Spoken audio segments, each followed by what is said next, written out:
રાષ્ટ્રીય રક્તપિત્ત નિર્મૂલન કાર્યક્રમ અંતર્ગત રક્તપિત્ત દર્દી શોધ અભિયાન તારીખ 8 જૂનથી 30 જૂન સુધી યોજાનાર છે।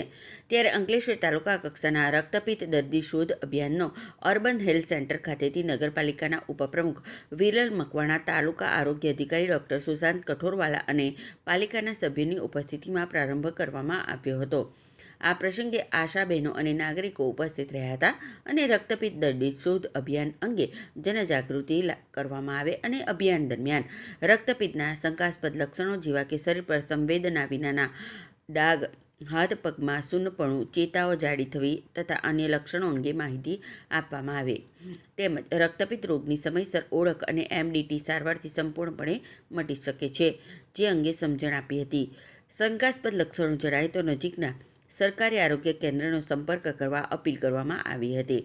સાથે ઉપસ્થિત મહાનુભાવોને લોકભાગીદારી અંગે અપીલ કરવામાં આવી હતી। આ પ્રસંગે અર્બન હેલ્થ સેન્ટરના medical officer doctor Vaishali Rupapara સહિતનો સ્ટાફ ઉપસ્થિત રહ્યો હતો। નમસ્કાર, હું ડૉક્ટર સુશાંત કઠોરવાલા, તાલુકા હેલ્થ ઓફિસર અંકલેશ્વર।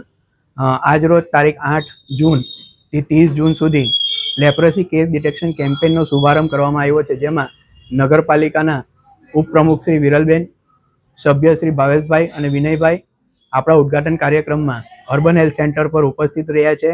એમની ઉપસ્થિતિમાં આજરોજ કાર્યક્રમનો શુભારંભ કરવામાં આવ્યો છે, જેમાં લેપ્રસી વિશે આપણે સમજ આપવામાં આવી છે અને લેપ્રસીના શંકાજનક કેસો કે જેમાં આછા ઝાકળ, હતાશ પડતા ચાંઠા દેખાય તો અમારી આશાબેનો અને આરોગ્ય કર્મચારીનો સંપર્ક કરવા હું અંકલેશ્વર નગરપાલિકા, ગ્રામ્ય અને GIDC વિસ્તારના તમામ લોકોને અનુરોધ કરું છું। આભાર।